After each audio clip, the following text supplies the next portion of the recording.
ഞാനിന്ന് ഇവിടെ പറയാൻ പോകുന്ന വിഷയം എന്തെന്ന് വെച്ചാൽ സുബ്രഹ്മണ്യസ്വാമിയുടെ അനേകം മൂർത്തിഭാവങ്ങളുണ്ട്. അവയിൽ പ്രധാനപ്പെട്ടതായ 18 മൂർത്തിഭാവങ്ങളുടെ പേരുകൾ താഴെ പറയുന്നു. അതിലൊന്നാമത്തത് ശക്തിധരൻ.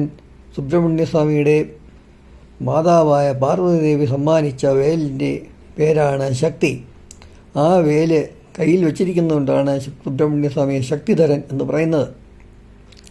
രണ്ടാമത്തത് സുബ്രഹ്മണ്യസ്വാമി, മൂന്നാമത്തേത് സ്കന്ദമൂർത്തി, നാലാമത്തത് അഗ്നിജാതമൂർത്തി. അഗ്നിയുടെ പുത്രനായി സുബ്രഹ്മണ്യനെ സങ്കല്പിച്ചുകൊണ്ടുള്ള മൂർത്തിഭാവമാണിത്. അഞ്ചാമത്തത് സൗരഭേയമൂർത്തി, ആറാമത്തത് ഗംഗേയമൂർത്തി. അതായത് ഗംഗാദേവിയുടെ പുത്രനായി സുബ്രഹ്മണ്യനെ സങ്കല്പിച്ചുകൊണ്ടുള്ള മൂർത്തിഭാവമാണിത്. ഏഴാമത്തത് ശരവണോദ്ഭവമൂർത്തി, എട്ടാമത്തത് കാർത്തികേയമൂർത്തി, ഒമ്പതാമത്തത് കുമാരമൂർത്തി, പത്താമത്തത് ഷൺമുഖൻ.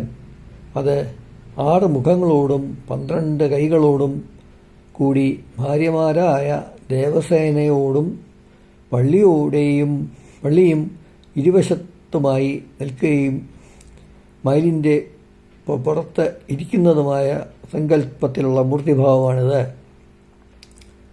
11ാമത്തത് താരകാരി, 12ാമത്തത് ഗുഹൻ, 13ാമത്തത് സേനാനി, 14ാമത്തത് ബ്രഹ്മചാരി, 15ാമത്തത് ദേശികമൂർത്തി, 16ാമത്തത് ക്രൗഞ്ച ഭേദനമൂർത്തി, 17ാമത്തത് ശിഖിവാഹനമൂർത്തി, 18ാമത്തത് വേലായുധമൂർത്തി.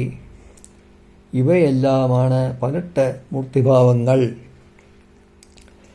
ഇനി ഞാൻ ഇതിനു മുമ്പ് ഈ ചാനലിൽ ഇട്ടിട്ടുള്ള ക്ഷേത്രസംബന്ധമായ വീഡിയോകൾ എല്ലാവരും കാണണമെന്ന് താല്പര്യപ്പെടുന്നു. സബ്സ്ക്രൈബ്, ലൈക്ക് എന്നിവ ചെയ്യണം. ഇനിയും ക്ഷേത്രസംബന്ധമായ വീഡിയോകൾ ഇടും.